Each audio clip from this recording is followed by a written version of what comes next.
নিখিলের সাথে গণেশ বিসর্জনের দিন 3 জন দেখা করতে এসেছিল। মৃত্যুর আগে নিখিল 3টে আঙুল দেখিয়েছিল। এই 3 জন তারাই হতে পারে যারা ওকে মেরেছে। যদি এরা ভাড়াটে খুনি হয় তো খুঁজে বের করা মুশকিল হবে না। লেগে পড়ছে নিখিলের অফিসের বাইরে আর অন্য জায়গায়। রাজীব আর রাজীবের বউয়ের এরিয়ায় খোঁজ নিয়ে দেখো, এক একজনকে জিজ্ঞেস করো ভালো করে। ঠিক আছে ম্যাডাম, বুঝেছি। আরে অদ্ভুত ব্যাপার, এই সবের মধ্যে আবার এই কথা আপনাদের মাথায় এলো কি করে? আমার নিজের ছোট ভাই নিখিলের মার্ডার হয়েছে, সেটাও অনেক ষড়যন্ত্রের ফসল। প্রশ্ন তো উঠবেই, ব্যাস আমাদের প্রশ্নের শুধু জবাব চাই। দেখুন, আমার থেকে কিন্তু আমার বাবার মাথা বেশি গরম। মানে এখন অতটা হয় না, কিন্তু আগে একেবারে পরশুরামের মতো রেগে যেতেন। একবার কোনো এক কারণে মাথা গরম হয়ে এরকম একটা সিদ্ধান্ত নিয়েছিলেন। আমাদের বাড়ি থেকে আমাদের থানা 20 মিনিটের দূরত্বে, আর আজ কোনো বিসর্জনও নেই। এক্ষুনি থানাতে এসো। আচ্ছা, আমার মনে হয় এটা ওই রাহুল কেন্দ্রেরই উস্কানি হবে। ওই নিশ্চয়ই পুলিশের মনে এইসব বিষ ঢুকিয়েছে। তোমরা দুজনে এই কান্নাকাটিটা বন্ধ করো। আমি বলছি তো যে আমি কিছুই করিনি, এটা ওদের চাল আমাকে ফাঁসানোর জন্য। ওই পুলিশ ম্যাডাম বলছিলেন আমাদেরকে যে এরিয়াতে নিখিল দাদার খুন হয়েছিল ওই সন্ধ্যায় তুমি ওখানেই ছিলে। ওখানে পাড়ার আরো লোক ছিল যারা বিসর্জনে নাচছিল। তার মানে কি ওরাও সবাই মার্ডারের সঙ্গে জড়িত? তাহলে হেমাঙ্গি এরম বললো কেন যে নিখিল তোর নাম বলেছে? দেখো মা, এক তো হেমাঙ্গি বৌদি বলেছে নিখিল এরকম বলেছে ওরকম বলেছে। আমার তো মনে হচ্ছে হেমাঙ্গি বৌদি সব নিজের থেকেই বলেছে, সেটাও আবার রাজুদার কথাতেই। এগুলো সব ওদের চাল আমাকে ফাঁসানোর জন্য। একটু শোনো, যা যা হয়েছে শুধু সেটাই বলবে কিন্তু। আরে আমি অন্য কথা কেনই বা বলতে যাবো? মা, হ্যাঁ আমি আসছি। সাবধানে যাস।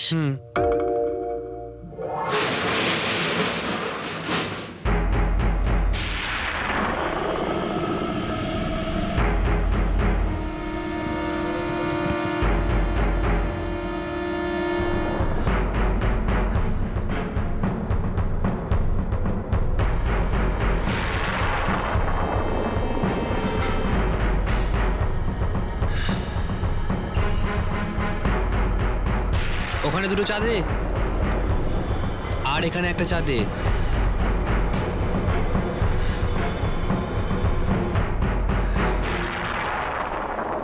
নিখিল কি বলেছিল, ও কটা আঙুল দেখিয়েছিল, এসব আমি কি করে জানবো? স্যার, আমি তো ওখানে ছিলামই না, আমি তো আমার বাড়িতে ছিলাম। তুমি তোমার বাবার সঙ্গে নিজের বাড়িতে থাকো না কেন? সোজা আসল কথায় আসুন না। আমি আমার বাবার বিষয় সম্পত্তির কেন কানাকড়ি কিছু পাইনি, এটাই জানতে চান তো আপনি? আমাদের আসল প্রশ্ন এটাই হলো রাজীব বাবু, নিখিলকে কে মেরেছে, কেন? সমস্ত প্রশ্ন একটা উত্তরের অপেক্ষায়। তুমি তোমার পরিবারেও জায়গা পাওনি, না তোমার পূর্বপুরুষের সম্পত্তি, কেন?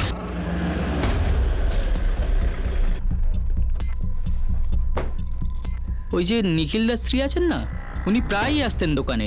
আরো অন্য কেউ কি ছিল যে এখানে আসতো? ওইসব তো আমি জানি না। তুই জানিস না তো কে জানে? যদিও বা কেউ জেনে থাকে, সেটা হলো প্রবীণ।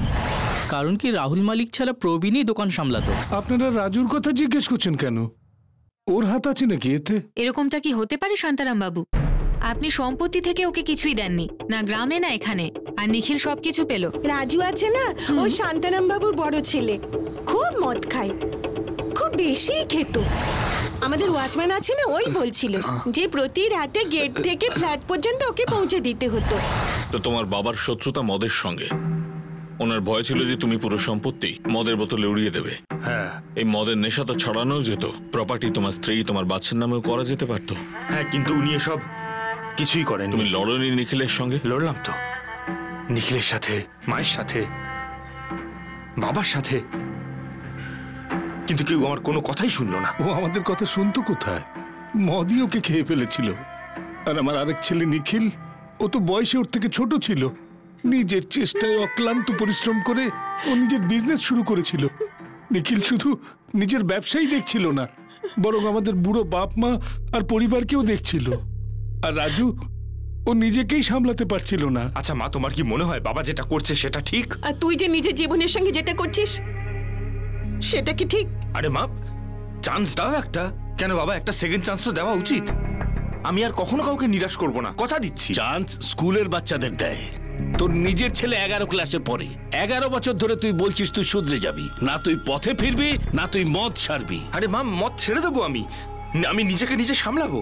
তুই নিজের চাকরি সামলাতে পারছিস না, তোর সংসার আমরা সামলাই, তোর বাড়ির ইএমআই নিখিল দেয়। সেটা আমি জানি, বারবার মনে করাবার দরকার নেই। আর আমি ওর সব টাকা শোধ করে দেবো আমার প্রাপ্য টাকা থেকে। আমাকে আমার ভাগ দিয়ে দাও, আমার তো অধিকার আছে ওই জমিটা। বাস, কোনো দায়িত্ব পালন না করেই অংশীদার হতে চাইছিস? এটা পূর্বপুরুষের জমি নয়, এটা আমি কিনেছি। আমার যাকে ইচ্ছে আমি তাকে দেব, যাকে ইচ্ছে। দিয়ে দাও তোমার আদরের ছেলেকে। নিখিল নিখিল নিখিল, ওকেই তো ভালোবেসেছো মা সারা জীবন, আমি তো কিছুই না। আরে আমাদের কাছে তোরা দুজনেই সমান। দেখো, তোমার কাছে সমান হতে পারে, আমার কাছে নয়। শোনো শোনো, নিখিলের শরীরে আমার রক্ত বইছে, আর ওর শরীরে বইছে মদ। একজন দায়িত্ব পালন করে আর আরেকজন সবকিছু নষ্ট করে। নিখিল নিখিল নিখিল, আমার কান পচে গেছে ওর নাম আর ওর গুণকীর্তনের কথা শুনতে শুনতে। কিন্তু ও আমার সাথে ভালো ব্যবহার করেনি। নিখিলও আমার সাথে অন্যায় করেছে। দাদা, আমি কি বাবাকে বলেছি নাকি এই সিদ্ধান্তটা নেওয়ার জন্য? কিন্তু তুই সিদ্ধান্ত বদলানোর জন্য তো বলতে পারিস নাকি? কেন? অন্যায় তো হচ্ছে আমার সাথে। সব থেকে বেশি অন্যায় করছো তুমি নিজের সাথে নিজে, বুঝলে? এই তুই এই লেকচার টেকচার গুলো বন্ধ কর। হ্যাঁ, ছাড়ে সব, আসল কথায় আয়। তুই বাবার কাছে আমার ব্যাপারে কথা বলবি কিনা? আমি আজ পর্যন্ত বাবাকে তার সম্পত্তির ব্যাপারে কোনো কথা বলিনি। হ্যাঁ, উনি আমাকে ওনার সাথে থাকতে বলেছেন, তাই আমি থাকছি। কিন্তু আমি আমার নিজের বিজনেস নিজের চেষ্টা দাঁড় করিয়েছি। তুই বাবার কাছে আমার ব্যাপারে কথা বলবি কিনা এটা বল। এটা ওনার জমি, তাই এটা ওনার অধিকার, যাকে ইচ্ছে দেবেন। তার মানে তুই আমাকে নিয়ে কথা বলবি না? বাবা আমাকে বলেছে তোমার সঙ্গে কথা বলতে। বৌদি রোজ ফোন করে মায়ের সামনে কাঁদে তোমার এই মদের নেশার জন্য, কিছু বুঝলে? অন্তত প্রতীকের কথা তো ভাবো দাদা। বাচ্চা কিন্তু সব দেখছে, সব বুঝছে, ওর উপর কি প্রভাব পড়ছে সেটা কি তুমি কখনো ভেবেছো? বাবা বাবা বাবা, তুই সাধুর বেশে একটা সাপ। তুই আমার পক্ষ না নিয়ে তুই চুপচাপ ওদের নজরে আমাকে ছোট করার চেষ্টা করছিস, যাতে বাবা নিজের সিদ্ধান্ত না বদলায়। তুমি বদলে যাও, হয়তো সিদ্ধান্তটাও বদলে যাবে। আমি বদলে গেলাম, আমি মদ ছেড়ে দিলাম। 2 বছর হয়ে গেল, এক ফোঁটাও কিন্তু না। তোমার বাবার সিদ্ধান্ত বদলায়নি, একরত্তিও। নিখিলকে আমি মারিয়েছি, এরম বলতে চাইছেন কি আপনি? রাগের বশে, হিংসার কারণে? কোনো অন্য কারণ? স্যার, হওয়ার তো অনেক কারণই থাকতে পারে, কিন্তু শুধু একটা কারণের জন্য আপনার দেখানো সমস্ত কারণ মিথ্যে প্রমাণিত হতে পারে। আর সেটা হলো যে নিখিল আমার ছোট ভাই ছিল। আমাদের মধ্যে যা রাগারাগি ছিল, হিংসে ছিল, তা সব একত্র করেও যা হিসাব দাঁড়ায় না স্যার, তার দ্বিগুণ ভালোবাসা ছিল। তোমাদের এই ভালোবাসার ব্যাপারে আমাদের কেউ কিছু বলেও নি, আর আমরা শুনিও নি। স্যার, হিমাঙ্গী তো বলেছিল যে নিখিল নাকি রাহুল বলেছিল আর 3টে আঙুল দেখিয়েছিল। সেটাও তো না কেউ দেখেছে না শুনেছে। আপনি মেনে নিয়েছেন? উনি রাহুল যাদবের নাম করেছেন, যেটা আমরা মানিনি, শুনেছি। তুমি রাহুল কেন্দ্রের নাম করেছো, সেটাও আমরা মানিনি, শুনেছি। স্যার, রাহুল কেন্দ্রের নাম নেওয়ার পেছনে উপযুক্ত কারণ আছে। ও ওখানে কাজ করত আর হঠাৎ ওখান থেকে চলে গেছিল। রাজীব, এখন তো তুমি মদও ছেড়ে দিয়েছো, তো নিখিলের এইভাবে সরে যাওয়াতে তোমার বাবার সিদ্ধান্ত তোমার দিকে হওয়ার তাগড়াই চান্স রয়েছে। এই যে মন গড়া গল্পগুলো আপনি ফাঁদছেন না আমাকে ফাঁসানোর জন্য, এগুলো সর্বতভাবে ফালতু স্যার। আপনাকে আমি গ্যারান্টি দিচ্ছি, আমার বিরুদ্ধে আপনি কিচ্ছু পাবেন না। হ্যাঁ, কিন্তু এটা অবশ্যই হবে যে আমার বিরুদ্ধে যেই চক্রান্ত করছে সে ঠিক আপনার হাত থেকে পালিয়ে যাবে। স্যার, নামটা তো বলো, সে কে? রাজু? নিখিল রাহুলের জায়গায় রাজু বলেনি তো? ম্যাডাম, আমি আগেই আপনাকে বলেছি যে আমি ঠিকমতো কিছু দেখিনি। নিখিল রক্তে মাখামাখি হয়ে বাড়িতে এসেছে, এটা দেখে আমরা সবাই ঘাবড়ে গিয়েছিলাম। তখনও কি ইশারা করেছে, কি বলেছে, আমরা তো কিছু বুঝতেই পারিনি। আপনাকে কে বলেছে রাজুর কথা? আমি শুধু এমনিই জিজ্ঞেস করছিলাম আপনাদের।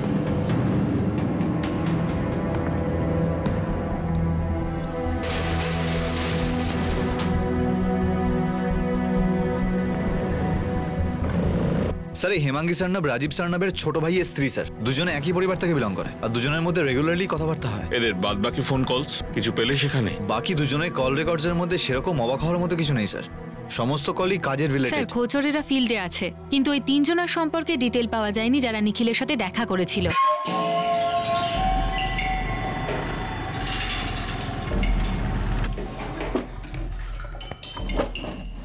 বৌমা, ওই রাতে নিখিল রাহুলের কথা বলেছে না রাজু?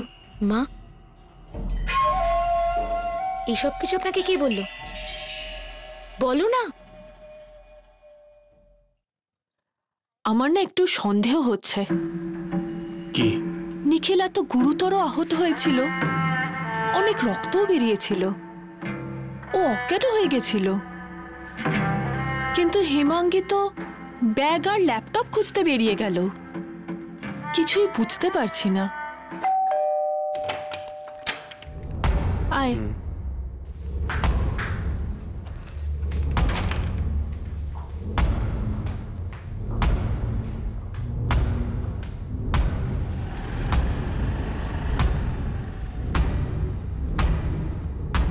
হেমাঙ্গী দেবী, সন্দেহ বেশ কয়েকজনের উপরই, লিস্টটা বেশ লম্বা। আর এই লিস্টের সব থেকে টপে আমার নাম আছে, তাই না?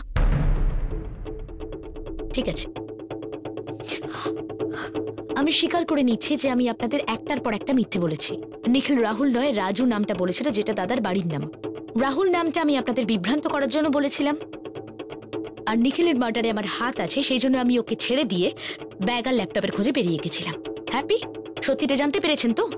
এবার বলুন কি করতে চান। প্রথমে আপনি বলুন, এতে ড্রামা কতটা আছে আর সত্যি কতটা? স্যার, সত্যিটা এটাই যে আমি শুধু আমার স্বামীর স্ত্রী নয়, বিজনেস পার্টনারও ছিলাম। প্রতিটা ট্রানজাকশন, প্রতিটা ক্লায়েন্টের খবর আমি ততটাই জানতাম যতটা নিখিল জানতো। শুধুমাত্র শুধু এই জন্যই আমি কিন্তু ওখানে গেছিলাম, কারণ হারিয়ে যাওয়ার টাকাটা আমাদের নয়, আমাদের ক্লায়েন্টের ছিল, যাদের প্রাণের থেকেও প্রিয় ওই টাকাগুলো। আপনার স্বামীর প্রাণ যাচ্ছিল হেমাঙ্গী দেবী। আমি কি করে আপনাদের বোঝাবো যে আমি এটা ভাবিও নি যে ও মরে যেতে পারে। হ্যাঁ, আমি জানতাম যে আঘাতটা গুরুতর, কিন্তু ভেবেছিলাম বাবা আর দাদা হসপিটালে ম্যানেজ করে নেবে। কিন্তু ওই দিন, ওই সময় যদি টাকাটা না পেতাম, যদি ব্যাগ আর ল্যাপটপটা না পেতাম, তাহলে পরের দিন টেনশনটা ডাবল হয়ে যেত। শুধু এই জন্যই আমি সঙ্গে সঙ্গে বেরিয়ে যাই। কতটা হজম হলো না? তাহলে হজমের ওষুধ খেয়ে নিন আপনি, আর আমার সামনে এটা প্রমাণ করে দিন যে আমি কেন আমার স্বামীর মার্ডার করতে চাইব। আমার স্বামী, জীবনের শেষ দিন পর্যন্ত যে আমার স্বামীই থাকবে। আর বাকি রইল রাহুল। আমি জানি না যে নিখিল কেন রাহুলের নাম করেছিল, কিন্তু হাসপাতালে যখন আপনি আমাকে জিজ্ঞেস করেছিলেন তখন আমার ওই নামটাই মাথায় ছিল, তাই আপনাকে বলেছিলাম আমি। কিন্তু আপনি রাহুল কেন্দ্রের নাম বলেননি। আরে আমি ভাবতেই পারিনি যে ওই লোকটা আমার নিখিলের সঙ্গে এরকম কিছু করতে পারে। আর এই যে রাজুর কথা বলছেন না, যে নিখিল রাহুল বলেছে না রাজু, আমি জানি না কে আপনার কান ভাঙিয়েছে, কিন্তু আমার কান যথেষ্ট ভালো। নিখিল রাহুলই বলেছিল, কিন্তু সেই রাহুলের সারনেমটা ঠিক কি সেটা আমি জানি না। কিন্তু যদি আপনার মনে হয় যে রাহুল নামটা আমি দাদাকে বাঁচানোর জন্য বলেছিলাম, আর আমার আর দাদার মধ্যে কিছু একটা চলছে, আর সেই জন্যই এই নোংরা কাজটা আমি করেছি, তাহলে ক্ষমা করবেন, আপনার কাছে অনেক সময় আছে। কিংবা হয়তো আপনারা আসল খুনিকে ধরতেই চান না, শুধুমাত্র আমাদের বোকা বানাচ্ছেন। আর কিছু হেমাঙ্গী দেবী? আর কিছু তো বাকিই নেই স্যার, শুধু আপনি আসল খুনিদের অ্যারেস্ট করুন, যাতে এই না জানার যে টর্চারটা না, সেটা শেষ হয়ে যাক, অকারণ সন্দেহটা বন্ধ হোক। এবার তোর কাছে কিন্তু শুধু একটাই চান্স রাহুল যাদব, নিজের দুই সাথীর নাম বলে দে, টাকা আর ল্যাপটপ কোথায় আছে সেটা বলে দে, আর এইটা বল যে নিখিলকে মারার আসল কারণ কি ছিল। কোনো কারণ নেই আমার কাছে, না আসল না নকল। ওর কাছ থেকে আপনি সব জানতে পেরেছেন। ও আপনাকে বলেছে যে আমরা কোথায় ছিলাম, কি করছিলাম, তাও বারবার এক প্রশ্ন কেন? আসলে আপনি কি চাইছেন? রাহুল, তৃতীয় নামটা বলো। অনেক হয়ে গেছে স্যার, 2 সপ্তাহ ধরে আটকে রেখেছেন আপনারা আমাকে। শেষবারের মতো বলছি আপনাকে, নিখিলকে আমি মারিনি। যখন নিজেদের লোকই আমাদের বিশ্বাস করছে না, তখন বাইরের শত্রুর দরকার কি? দেখো বৌদি, এই সমস্ত কিছুই না তোমারই সাজানো। আমাদেরকে বোকা ভেবো না। এখানে সবাই জানে যে নিখিল দাদাকে তুমি খুন করে আমার স্বামীকে ফাঁসানোর প্ল্যান করেছো। কি বলছিস তুই? আমি এর আগে বলে দিয়েছি, আমি পুলিশকে শুধু এটাই বলেছিলাম যে নিখিল রাহুলের নাম করেছিল। এটা কখনোই বলিনি যে এক্ষুনি গিয়ে তোমাদের রাহুলকে ধরে আনা হোক। তোমাদের রাহুলকে বিপদে ফেলে আমাদের কি লাভ? তোমার কি লাভ তুমিই জানো। এই সব ষড়যন্ত্র তোমাদেরই করা। আমার ছেলে সত্যি বলেছিল, নিখিল রাহুল নয় রাজু বলেছিল। আর রাজুটা কি সেটা তোমরা ভালো করেই জানো। এটা রাহুল বলেছিল পুলিশকে? কি রাহুল সত্যি বলেছে তো? এরকম তো নয় যে রাজু দাদাকে বাঁচানোর জন্য তুমি দুটো রাহুলের নাম নিচ্ছ। কি চলছে তোমাদের দুজনের মধ্যে? মধু, ব্যাস, তোমার বৌমাকে বোঝাও। ও মাসি, তুমি কিচ্ছু জানো না। এদের দুজনের মধ্যে কিছু না কিছু তো চলছেই। এর জন্য নিখিল দাদাকে খুন করেছে এরা।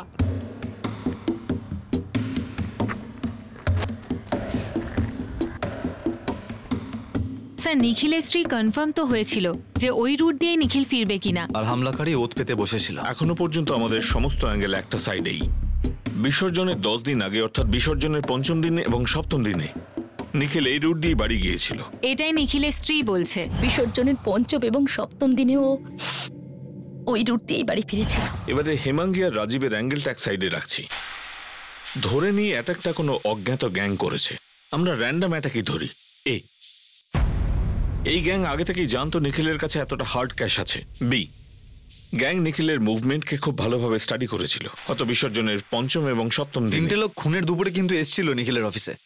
নিখিলের অফিসে চার জলখাবার খেয়েছিল। হতে পারে এরা ওই তিনজন। এবার পয়েন্ট সি হলো যে ওই তিনজন হত্যাকারী নিখিলের সঙ্গে আগে থেকেই পরিচিত। এরপর আগে এগোনোর মতো সেরকম আর কিছু নেই স্যার, কারণ এদের তিনজনের আইডেন্টিটি আমরা এখন অব্দি ট্রেস করে উঠতে পারিনি। 3 প্লেট সিঙ্গারা, 3টে চা পাঠিয়ে দে তাড়াতাড়ি। 3 প্লেট সিঙ্গারা, 3টে চা, সবকিছু স্পেশাল।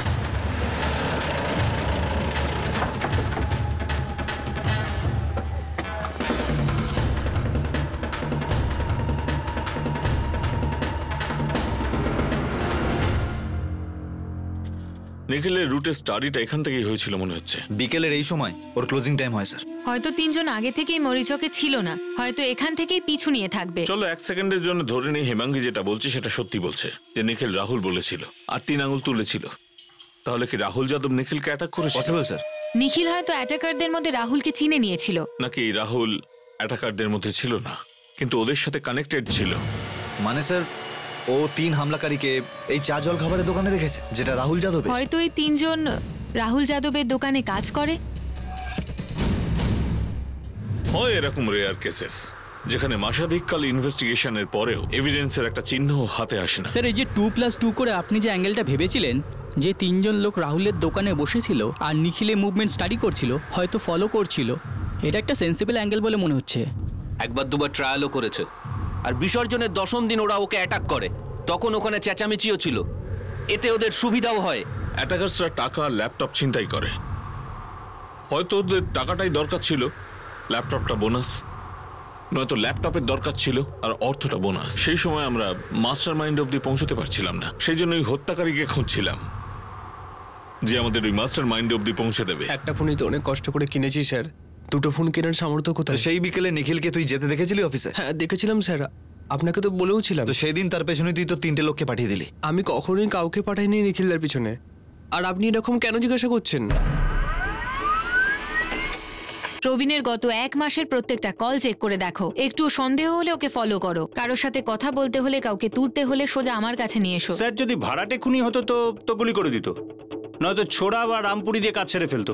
এই ধরনের অস্ত্র, তারপরে নিখিলের বেঁচে যাওয়া, প্রফেশনাল লোক তো মনেই হচ্ছে না। নতুন কেউ হতে পারে, অথবা সুপারিওয়ালাও হতে পারে, যে এটা দেখানোর চেষ্টা করছে যে এটা সুপারি নয়। স্যার আমার তো মনে হচ্ছে বাড়ির মুরগিকে বাড়িতেই কাটা হয়েছে।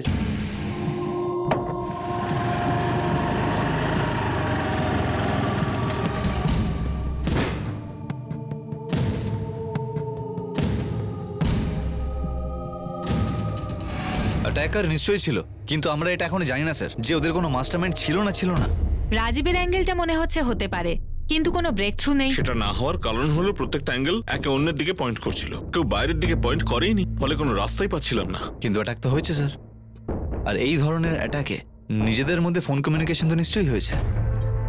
একটা রাস্তা আছে স্যার, একটু মুশকিলের, কিন্তু রাস্তাটা লম্বা। এই মুহূর্তে একটা সূত্র, একটা খোলা জানলা, ছাতের একটা ছোট্ট ছিদ্র, মোর দেন ভলকানো দেশমুখ।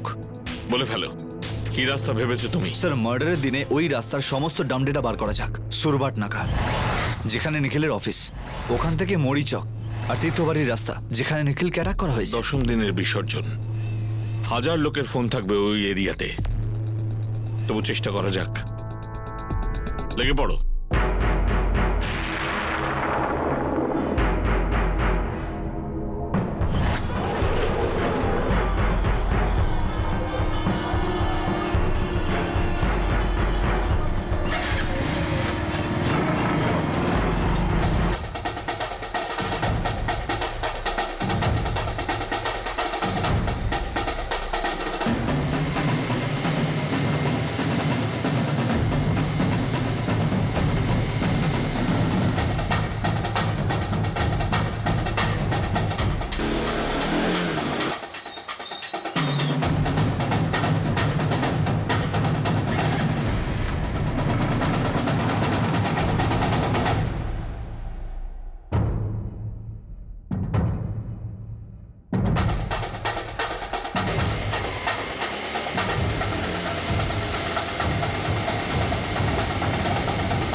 স্মিতা, ছাদে ছিদ্র পাওয়া গেছে।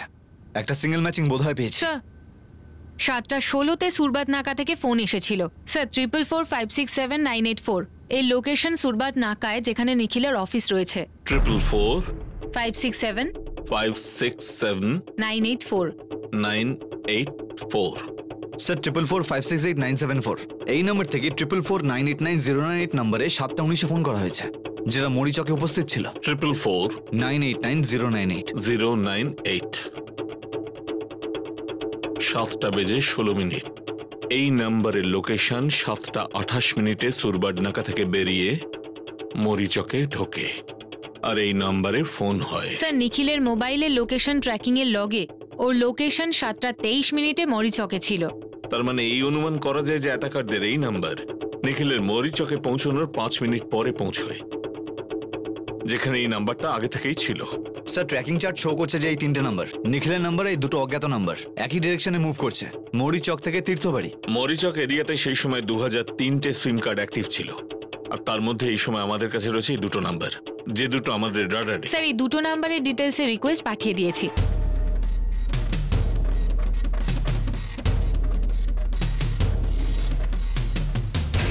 সুরবাডনাকাতে এই যে নাম্বারটা ছিল 444567984, এটা কোনো অমল খেড়ের নাম্বার। আর মরিচকে যে নাম্বারটা ছিল 444989098, এটা কোনো তুষার পালভের নাম্বার। অমল খেড়ের নাম্বারটা 7:28 তুষার পালভের নাম্বারে ফোন করে। স্যার এই দুজন পরস্পরের টাচে ছিল, এর প্রমাণ এদের কল রেকর্ডে পাওয়া যায়। আর এইটা কোনো রাকেশ নিগমের কল রেকর্ড স্যার। রাকেশ নিগম এই ব্যাপারে যুক্ত হতে পারে স্যার, ওকে রেগুলারলি তুষারের কল রেকর্ডসে দেখা গেছে। আর স্যার এই নাম্বারটাই 444521322 অমলের কল রেকর্ডেও ফ্ল্যাশ করে, এর মানে দুজনের মধ্যে এটা কমন। 444521322 অমল খেড়ে, তুষার পালভে, রাকেশ নিগম, এই তিনজনের অ্যাড্রেস আছে আমাদের। আর এটা জালিও নয়। এই 3টে নাম্বারের এক একটা ডিটেলস চাই, আর এই 3টে নাম্বারের হেমাঙ্গি, রাজীব আর দুজন রাহুল, প্রবীণ, এদের নাম্বারের সঙ্গে স্ক্যানিং করো, আর অফকোর্স নিখিলের নাম্বারের সঙ্গেও। আর যদি প্রয়োজন পড়ে তো 1 বছরের ডিটেলস বার করবে।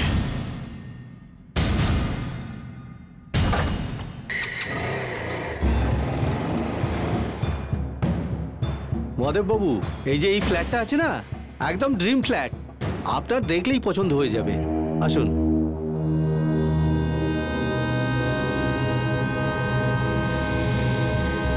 দেখো মধু, একেই আমার মাথা খারাপ আছে, তার উপর তুমিও যদি সন্দেহ করো, নিজেকে কন্ট্রোল করতে পারবো না। আমাদের কন্ট্রোল করার কথাও তো ভাবো, আমাদের উপর দিয়ে কি ঝড় যাচ্ছে।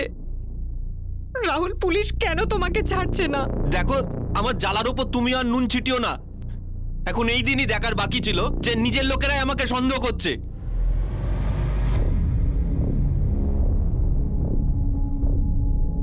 আপনারা আমাদের রুলস জানেন তো, ঠিক আছে?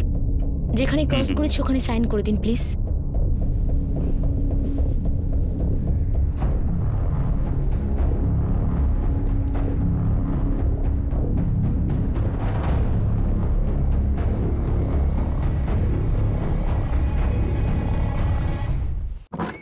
স্যার রাহুলের স্ত্রী রাজীব, রাহুল যাদব, রাহুল কেন্দ্রে বা প্রবীণ, এর মধ্যে কারো রেকর্ডে অমল নামের কেউ বা তুষার কিংবা রাকেশ নিগম, এর মধ্যে কারোর কোনো কানেকশন পাওয়া যায়নি। আর এই তিনজনের ব্যাকগ্রাউন্ড রিপোর্ট এখনো আসা বাকি। হ্যাঁ স্যার। কিন্তু এই তিনজনের পুরো রিপোর্ট আসা দরকার, তারপর দেখি নিখিল বাবুর মার্ডার এই তিনজনের কি কানেকশন আছে,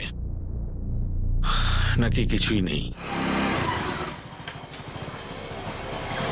স্যার 1 নম্বর কানেকশন অমল খেরেকার, ডিটিপির দোকানে কাজ করে।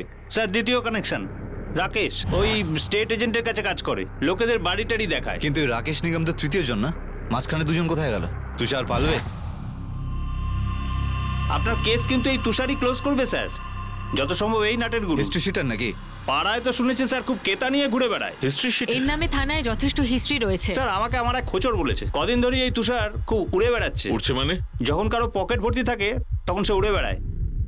ওই ফুটুনি। তুষার ফুটুনি করছে? ও ছেলের নাম না সানি, তো ও না নিজের ছেলের নামে স্টিকার বানিয়ে নিজের নতুন বাইকে লাগিয়ে দিয়েছে। কবে কিনেছে এই নতুন বাইক? এই 20-21 দিন মতো হবে। 20-21 দিন মানে হলো নিখিলের ওপর হামলা হওয়ার ওই প্রায় 1 সপ্তাহ বাদে। স্যার এবার আপনার 3 নম্বর আঙুল রাকেশ নিগম। এও নতুন বাইক কিনেছে, চকাচক বাইক, তাও আবার একই সময়। এই অমলটাও আবার নতুন বাইক কিনেছে নাকি রে? না, আর নাই ওর কোনো এক্সট্রা খরচ আমি দেখতে পেয়েছি। কিন্তু ওই হিস্ট্রিওয়ালা আছে না, ওই তুষার তো? হ্যাঁ ওই, ওর ওপর তো অনেক ঋণ ছিল, কিন্তু একবারই পুরোপুরি সব ঋণ শোধ করে দিয়েছে। সব? হ্যাঁ। না, সমস্যাটা হয়েছে কি তোর? মানে ওই লোকটার সম্বন্ধে এত কিছু জিজ্ঞেস করছিস কেন? কি হয়েছে? না না দাদা, ওকে তো লোন পাইয়ে দিয়েছিলেন না, আমারও খুব দরকার। লোন তোর? হ্যাঁ। ও সোনা রেখেছিল, তুই কি রাখবি? কি আছে কি তোর কাছে? শোনো না দাদা, সোনা টোনা তো নেই আমার কাছে। দেখো না দাদা, যদি এমনি পাওয়া যায় তো, মানে বিশ্বাসের উপর। বিশ্বাস জলের দরেও বিক্রি হয় না রে আজকাল। আর যেই কোম্পানি থেকে আমি ওকে লোন পাইয়ে দিয়েছিলাম না, সোনা ছাড়া ওর আর কিছু নেও না রে ভাই। সোনা নিয়ে এসো, টাকা নিয়ে যাও, টাকা নিয়ে এসো, তারপর সোনা ফেরত নিয়ে যাও। মানে তুষার সব টাকা ফেরত দিয়ে সোনা ফেরত নিয়ে নিয়েছে? ওই ধর 15 দিন পর গিয়েছিল, সব টাকা ফাট করে শোধ করে দিল আর সোনা ছাড়িয়ে নিয়ে চলে গেল। তুষার পালভে রাকেশ নিগম নতুন বাইক কিনেছে। তুষার পালভে এই লুটের হিস্ট্রি শিটার, নিজের ঋণ শোধ করেছে, নিজের সোনাও ছাড়িয়েছে। আর এইসব হয়েছে নিখিলকে অ্যাটাক করার পর, ওর থেকে 5 লাখ টাকা লোটার পর। নিখিলও 3টে আঙ্গুলের ইশারা করেছিল স্যার। এই 3 জনকে ঠোকার কারেক্ট টাইম এখন এটা। স্যার, স্যার আমার কথাটা শুনুন না স্যার। স্যার বাইকটার সাথে করে নিয়ে আয় পাটেল। আরে ভগবান, স্যার এসব কি করছেন আরে স্যার? তুমি স্যার, কি করেছো তুষার? আরে আমি কিছু করিনি স্যার। স্যার বাইক আমি নিজে কিনেছি স্যার, নিজের পয়সা দিয়ে কিনেছি স্যার। স্যার মাল এলো কোথা থেকে তোর কাছে? এই একে ভেতরে ঢোকা। আরে স্যার আমার কথাটা শুনুন না স্যার। স্যার ম্যাডাম কিছু তো বলুন, কি হয়েছে, কোথায় নিয়ে যাচ্ছেন? তোর সাথে একা কথা বলার আছে রাকেশ। কি কথা? 5 লাখের। স্যার কিসের 5 লাখ স্যার? আমার কাছে কিচ্ছু নেই স্যার। আরে পুরো 5 নেই তো কি আছে? কিছু তো আছে তোর কাছে। চল ভেতরে বস।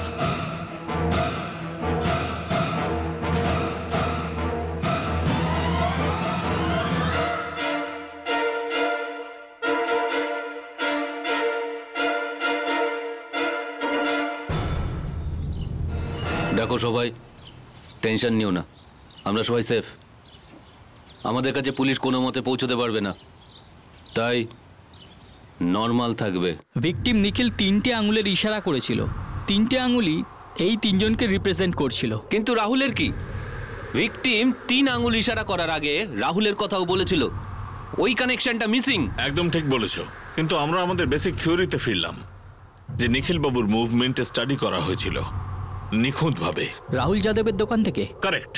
ওই দিন আমি মরিচকে কি করছিলাম মানে আমার কিছু মনে নেই স্যার। কোনো কাজ ছিল হয়তো। কাজই তো ছিল নিখিলকে মারবার কাজ। কোন নিখিল স্যার? নতুন বাইক? হ্যাঁ হ্যাঁ স্যার, আমি কিনেছি তো নতুন বাইক। তাতে কি হয়েছে? তাতে যে তুই ডাউন পেমেন্ট ফুল ক্যাশে করেছিস, অত ক্যাশ তোর কাছে এলো কোথা থেকে? কি স্যার আপনিও কি যে বলেন, বাইকের দাম কি কোটি টাকা নাকি? একটু একটু করে টাকা জমিয়ে রেখেছিলাম আমি। তো নিখিলের মার্ডার থেকে কত কমিশন কামিয়েছিস তুই? আমি তো আপনাকে আগেই বলেছি আমি কোনো নিখিল টিখিলকে চিনি না। ম্যাডাম আমি সত্যি কথা বলছি, আমি জানি না নিখিল নামের লোকটাকে। আর তুষার, রাকেশ নিগম এদেরও চিনিস না তুই? এরা দুজন আমার বন্ধু। গণেশ বিসর্জনের দিন তুই এই দুজনের সাথে মরিচকে 7:30টার সময় কি করছিলি? তার আগে সুরবার নাকাতে ছিলিস নিখিলের অফিসের বাইরে। এই কথাটা আমি প্রমাণ ছাড়া বলছি না, তুষার আর রাকেশ আমায় বলেছে, এটা সব বলে দিয়েছে ওরা। রাকেশ তো এটাও বলছিল সবকিছু তোর করা প্ল্যান, যেটা দিয়ে মারা হয়েছিল সেটা তুই এনেছিলিস, তুই মেরেছিলিস। কি? হ্যাঁ, আর এটাও বলল তুই এসব 5 লাখ টাকার জন্য করেছিলিস, যেটা নিখিলের থেকে লুটেছিস। না অমল, তোর খেলা শেষ। এদিকে দেখ, নিখিলকে তুই কেন মারলি? 5 লাখের জন্য। 5 লাখ? হ্যাঁ 5 লাখ। তুষারই আমাদের কেরম বলেছে। কি? এটাই যে ব্যাগ থেকে তুই 5 লাখ টাকা পেয়েছিস, এমনটা নাকি তুই তুষারকে বলেছিস। কিন্তু স্যার তোরা 3 জন যে মিথ্যে কথা বলার প্ল্যানিং করেছিস না, সব কিছু বরবাদ হয়ে গেছে, বিশ্বাস কর। দেখ, বিশ্বাস তোরাই ভাঙতে শুরু করেছিস। তুষার বলে যে তুই নাকি লাঠি দিয়ে মেরেছিস, আর অমন বলছে তুষার নাকি লাঠি দিয়ে মেরেছিল। এবার তুই আরেকটা মিথ্যে কথা বল বা চুপচাপ সত্যি কথা বলে দে, টাইম আর ক্যালানি দুটোই বাজবে। মারবেন কেন আমাদের স্যার? কিছু বলার জন্য তো? কিন্তু আমি তো এই নাম কি নিখিল নাকে যেই হোক না কেন আজ প্রথম শুনলাম স্যার। তো কি বেরোবে স্যার আমার ভেতর থেকে? শুধু রক্ত? কোর্টে কিন্তু আপনাদেরকে জবাব দিতে হবে স্যার। পুলিশকে কোর্টের হুমকি দিয়ে হিস্ট্রি শিটারের সম্মান রাখলি তুই।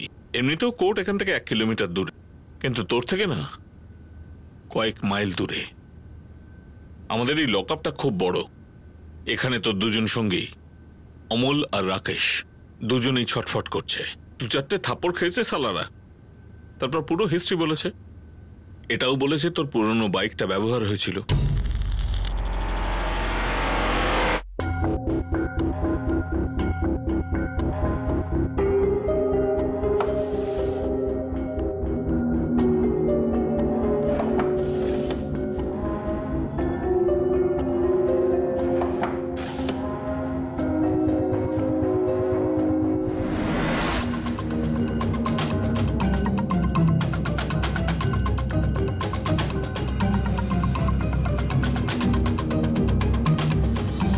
ওরা মাঝে মাঝেই আসতো চা খেতে, 2-3 সপ্তাহ ধরে প্রায় রোজই আসছিল।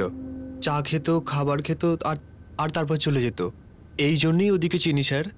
দেখ প্রবীণ, খুব ভালো করে মনে করে বল, এরা যেদিন নিখিলের উপর অ্যাটাকটা হয় সেদিনও চা খেতে এসেছিল? হ্যাঁ স্যার, ওরা এসেছিল, ওরা ওখানেই বসেছিল, আমার মনে আছে। রাহুল, 3 প্লেট সিঙ্গাড়া, 3টে চা পাঠিয়ে দে তাড়াতাড়ি, স্পেশাল। হ্যাঁ বেশ, 2 মিনিট দাদা। এই প্রবীণ। হ্যাঁ দাদা। নিখিলের অর্ডার আছে, 3 প্লেট সিঙ্গাড়া, 3টে চা, সবকিছু স্পেশাল, তাড়াতাড়ি। আর শোন, এই পার্সেলটা দেখ। রঞ্জিত, এই 3 নম্বরে জল দে। আরে শোন, 3টে সিঙ্গাড়া আর 3টে চা, আর কড়া করে বানা, আর এটাকে পার্সেল করে দে, ঠিক আছে? আর এই ব্যাপারটা ওই দিন দুপুর প্রায় 3টের আশেপাশে হয়েছে। হ্যাঁ স্যার, 3টেই বাজছিল। এর মানে স্যার, নিখিল রাহুলের নাম আর 3টে আঙ্গুলের ইশারা এই ব্যাপারেই করেছিল স্যার। বোধহয় এটা বলতে চেয়েছিল রাহুল যাদবের রেস্টুরেন্টে 3জন বসেছিল, কিংবা 3 আঙ্গুলের ইশারা 3টে বেজেছিল বলে করেছিল। নিখিল হয়তো 3জনকে অ্যাটাকের সময় চিনে নিয়েছিল, আর এটা বলতে চেয়েছে এই 3জন 3টের সময় রাহুলের রেস্টুরেন্টে বসেছিল। 3 প্লেট সিঙ্গাড়া, 3টে চা পাঠিয়ে দে তাড়াতাড়ি, স্পেশাল। হ্যাঁ এই প্রবীণ, নিখিলের অর্ডার আছে, 3 প্লেট সিঙ্গাড়া, 3টে চা, সবকিছু স্পেশাল, তাড়াতাড়ি তাড়াতাড়ি। আমরা শুধু আন্দাজ লাগাতে পারে যে নিখিল ওদেরকে দেখেছিল কি দেখেনি চা খাওয়ার সময়, কিন্তু এইটুকু একদম শিওর স্যার যে রাহুল যাদবের দোকান আর এদের 3জনের ভিতরে কানেকশনটা ও কিন্তু বোঝানোর চেষ্টা করেছে যতটা হয় তত। আমাদের হাতে 3জন সাসপেক্ট যারা 100% দোষী। এখন ওদের 3জনকে দিয়ে বলাতে হবে এক্স্যাক্টলি কি হয়েছিল আর মাস্টার মাইন্ডকে এই চক্রান্তের। স্যার, ওই অমল আছে না, ও প্যান্ট ভিজিয়ে ফেলেছে স্যার। ও বললো যে সবকিছু বলতে রাজি আছে। তোর রুম থেকে আরেকটা প্যান্ট নিয়ে যাও, স্বীকারোক্তিটা নিয়ে নাও। স্যার, ওটা 5 লাখ ছিল না স্যার? বেশি ছিল? না না স্যার, কম ছিল, 3 লাখ ছিল। 3 লাখ 3জনের মধ্যে ভাগ করে নিয়েছিস, সবার 1 লাখ করে। ভাগাভাগি কোথায় হয়েছিল? এটাকের পর তুষার টাকা আর ল্যাপটপের ব্যাগ নিয়ে বাড়ি চলে যায়। ওই একই রাতে 11টার সময় ও আমাদের নিজের বাড়ি রাখে। এখানে যত টাকাই আছে সব নিজেদের মধ্যে ভাগ করে নিই। টাকাটা তো বাই চান্স পেয়েছিস, কিন্তু মেরে দেওয়ার আসল কারণটা কি? সুপারি দিয়েছিল কেউ? তোদের 3জনের মধ্যে কারোর সঙ্গে শত্রুতা ছিল নাকি কোনো মেয়ে ছেলের চক্কর ছিল? স্যার, আমি সত্যি কথা বলছি স্যার, আমরা শুধুমাত্র লুট করতে গিয়েছিলাম, মার্ডার করার কোনো ইচ্ছে ছিল না স্যার। গণপতি বাপ্পা মোরিয়া।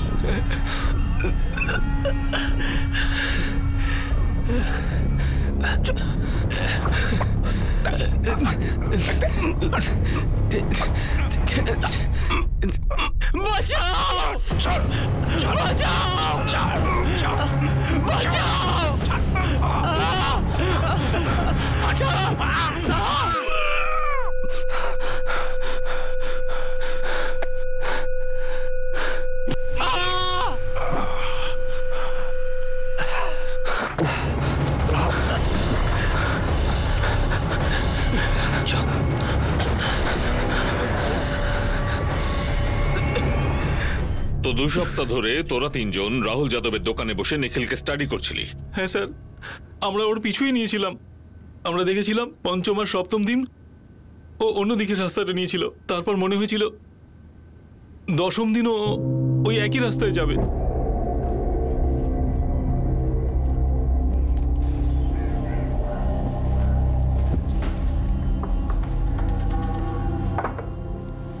ওই দোকানে 3টে লোক আছে, টাকা দিচ্ছে। আজকে করে ফেলছি। কি বলিস? আজ ওই পাড়াতে খুবই ভিড় হবে। আরো 5ম আর 7ম দিন ও মরিচকের রাস্তায় নিয়েছিল, আজ সম্ভবত ওই রাস্তা দিয়ে যাবে ও। একটা কাজ করছি, আমি আর রাকেশ মরিচকের রাস্তায় আগেই থাকবো, তুই এখানেই থাকবি। আর যখনই ও দোকান থেকে বেরোবে তখনই আমাদেরকে ফোন করবি, তারপরে 3জন মিলে কাজটাকে সাবার করব, অনেক টাকা পাওয়া যাবে।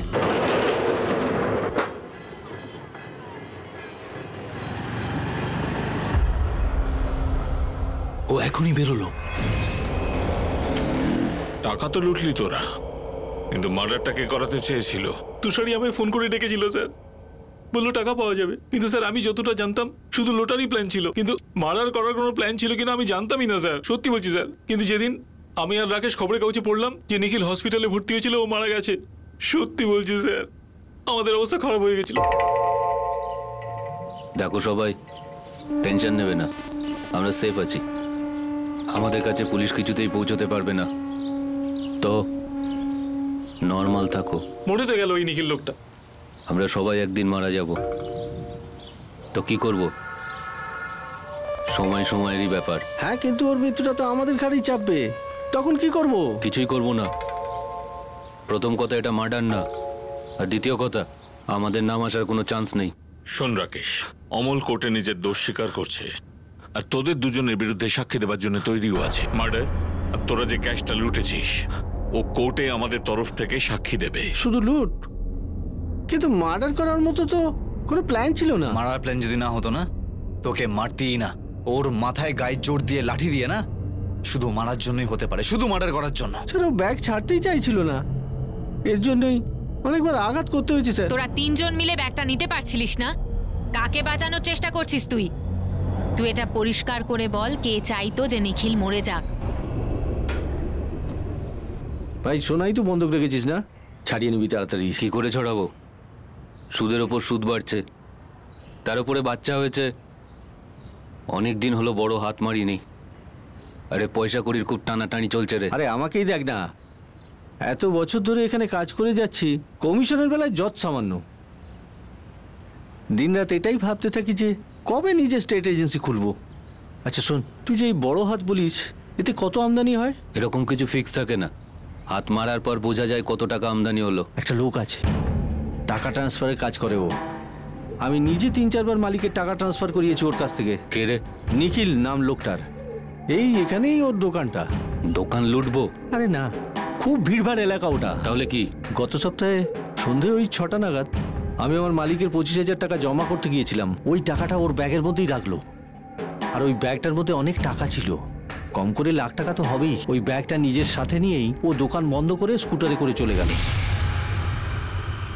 তুষার বললো যে আরো একজনকে লাগবে, তো আমি অমলকে নিয়ে আসি। স্যার, আমরা তিনজনে এক হয়ে পুরো প্ল্যানটা করি, কিন্তু ওই প্ল্যানটাতে একবারও প্রাণে মারার কোনো কিছু আলোচনা হয়নি স্যার। তার মানে তোর আগে থেকেই জানতিস যে ব্যাগে 5 লাখ টাকা থাকবে? লাখ হবে সেটা জানতাম, কিন্তু কত জানতাম না স্যার। স্যার, ওই ব্যাগে 5 না 4 লাখ ছিল। তুই বলছিস 4 লাখ, অমল বলছে 3 লাখ ছিল। এটা কিরকম প্ল্যানিং? চলে। এই অমলটা আবার কোথা থেকে গেল? ও চলে আসবে, তুই বস।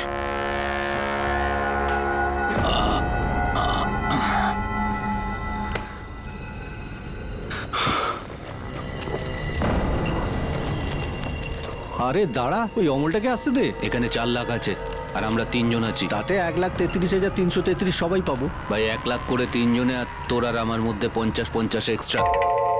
কিন্তু অমল কেন মেনে নেবে? গাধা নাকি তুই? ওকে কে বলছে? ওকে বলবো ব্যাগে 3 লাখই ছিল। শোন, তোর আর আমার আইডিয়া ছিল, পুরো কাজ আমরা দুজনা করেছি। ওকে যে 1 লাখ দিচ্ছি এটাই অনেক। তোরা শুধু লুট করবার কারণে একটা নির্দোষ লোককে প্রাণে মেরে দিলি, ওই টাকার জন্য নিজের বন্ধুকেও ঠকালি।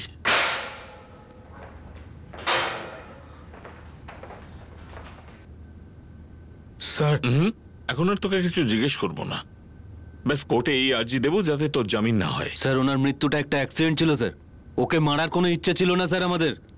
স্যার, ওই মার্ডারের জায়গায় অ্যাক্সিডেন্ট কেস বানিয়ে দিন না। তোকে লকআপের ভেতর মারি আর তুই মরে যা, ওটাও অ্যাক্সিডেন্টই হবে। আচ্ছা চার, একটা কথা বল, অমল ওই ব্যাগে 3 লাখ দেখতে পেয়েছে আর রাকেশ 4 লাখ। এবার তুই আমাকে এইটা বল তুষার পালবে, অ্যাকচুয়ালি ওই ব্যাগে কত লাখ ছিল?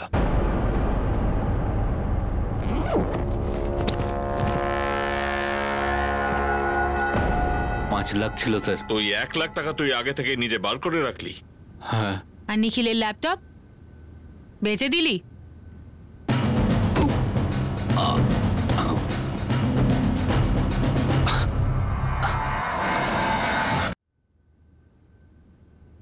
টাকার ওই খালি ব্যাগটা ওরা জ্বালিয়ে দিয়েছে আর ল্যাপটপ ভেঙে দিয়েছে। তার মানে স্যার এমনি শুধু চিন্তাই করতে ওরা অ্যাটাক করেছিল?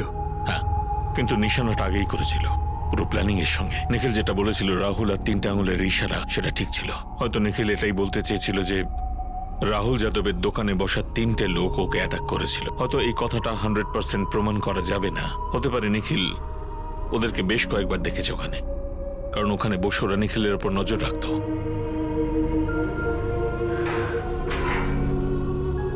তুমি তুমি যেতে পারো রাহুল। এই মুখ নিয়ে কোথায় যাব? কোথায় গিয়ে লুকাবো? শুধু রাহুল নামের জন্য এতদিন আমাকে আটকে রাখলেন। মান সম্মান তো সব গেল, পাড়াতে, এলাকায়, ফ্যাক্টরিতে। এগুলো আমাকে কে ফিরিয়ে দেবে এখন? পরিস্থিতি এমন ছিল, রাহুল নামটা এসেছিল, নিখিলের সঙ্গে তোমার সমস্যাও ছিল। এবার আপনি 2-3 দিন আমার দোকানে এসে বসুন আর দেখুন কাস্টমারেরা কেমন হীন চোখে আমার দিকে তাকায়। এইখান থেকে ইউপি পর্যন্ত, আমার গ্রাম পর্যন্ত এই কথাটাই রটে থাকবে যে বিনা আগুনে ধোঁয়া ওঠে না। নিশ্চয়ই এই রাহুলের এতে হাত থেকে থাকবে।